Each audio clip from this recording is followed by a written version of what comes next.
So, my next project after the broom, which I've just completed, is Hedwig's cage. Now, I hopefully have figured out how to upload a reference picture.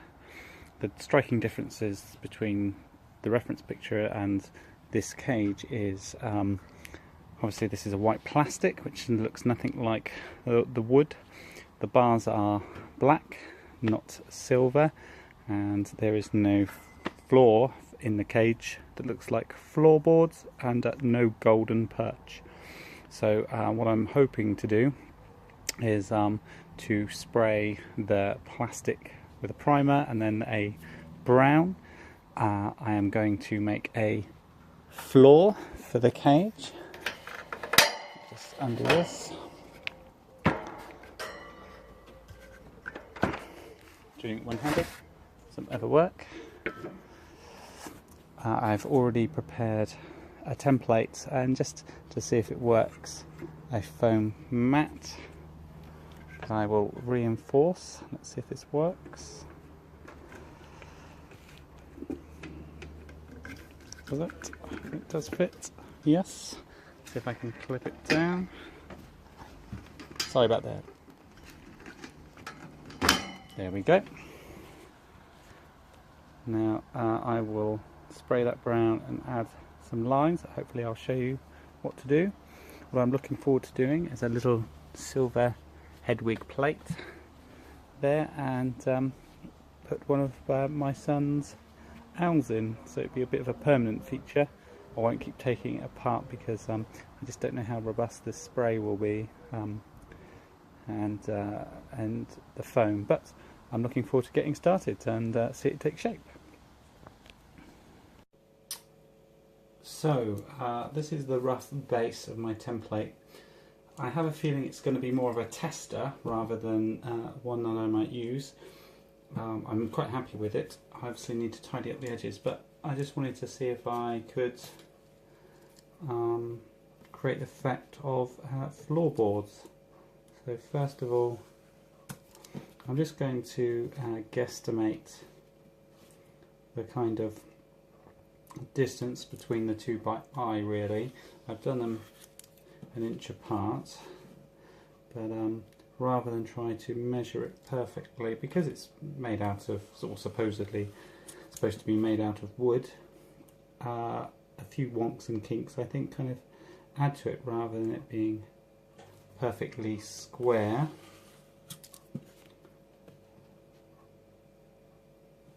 So I learnt this technique about a year ago with the foam. The idea is to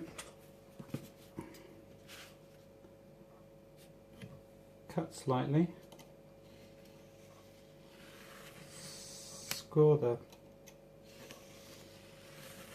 be mindful of the blade, score a small ridge down. I'll do a couple and then we will get the heat gun and test that out.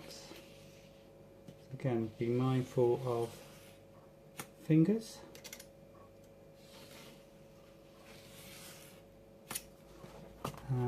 Yeah, I'm quite happy with that. I think the deeper you go, the bigger the gap, but obviously the deeper you go, the loss of support. Well, let's see how that turns out. So I don't actually mind that, as I say. I'm trying to get the floorboard look. This might be a bit loud. The best thing to do is hold it up a bit. Once the foam heats up, what you may start to see happening is the gap growing. I've got it on a low setting.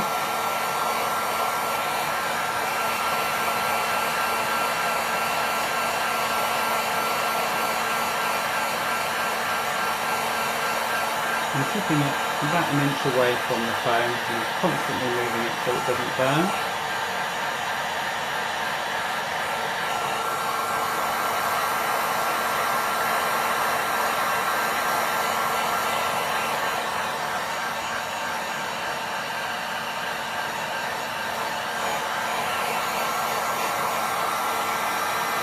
there you go. Floorboards. I'm very happy with that. I'll finish it off and see what it looks like.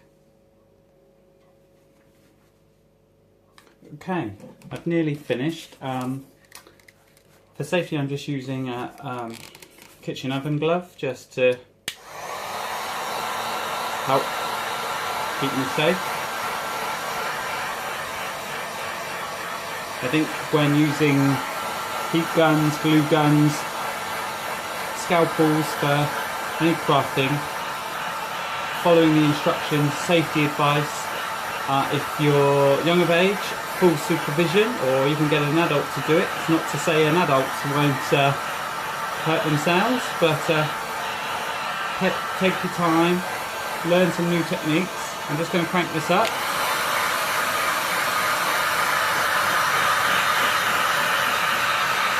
So it all split down.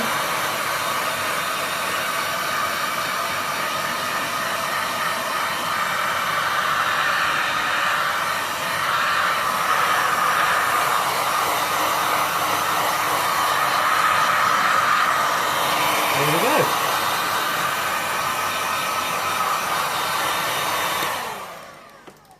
For the test piece, I'm quite happy with that. I don't know if the boarding should have been a bit thicker, but I'm pretty pleased. I'll do some tidying up and we'll see what the finished article looks like. So this is the finished base. What I'm doing is I'm moving on to making the perch. I was fortunate enough in my local pound store, which I love. I'm not paid by them to endorse their products, but I found a little plastic gull that comes in all different pipes and connectors. And what I'm doing is I'm going to make a perch out of these items, which I'll then prime and spray. Hedwig also has got a piece of rope coiled around the perch, which I will hot glue on and then paint gold with acrylic paint, which I know does quite well. What I'm using is one of the cuts of the plastic piping is jagged, and with very little effort you can turn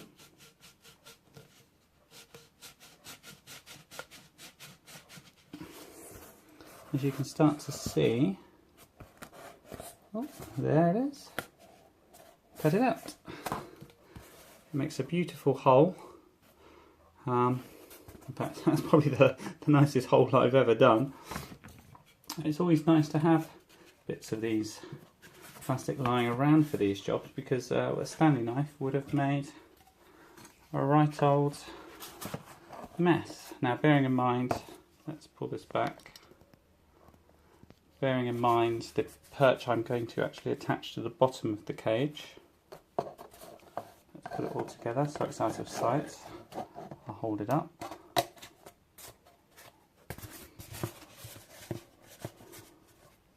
The perch will look something like this. All squared up, sprayed gold. Hedwigs also, the perch has two golden ends. They look like chess pieces, which I was considering on doing, but maybe at a later stage when if I find a chess set in a charity shop. At the moment, the only chess set I've seen is about £8, and part of me doesn't want to ruin a perfectly good chess set just to get two pieces that I can paint gold. So I'm just going to go for that effect and go from there. So you may see the next stage soon.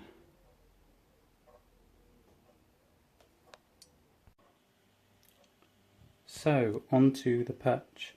I've already primed and cut to shape the perch for Hedwig. The plan is to wrap this cord around this piece and hot gluing it in sections. I'm going to make it a little thick because this is the Hedwig I would like to use. So the plan will be to have the the cord and then sit the Hedwig on it and then put it into the base. And I'm hoping that the support that I'll make for this when it's sat inside the base of the cage will support it. So we'll see how it goes. So this is the progress. The golden twine has gone on quite well. I've been able to fix it inside one of the connectors and just hot glued it in places so it keeps. Painting the acrylic gold, well, that's the kind of first coat, looks like. That's the kind of second coat, so I've got a feeling, I think to be happy, I think I'm going to be doing about 4 or 5 coats on the brackets and then down the legs before I kind of get that kind of nice gold painted kind of wood look. But yeah, we will see. I'm hoping I won't have to rethink it. I'm currently using my snake mug as a holder, which I think is very fitting, so let's see how far it goes.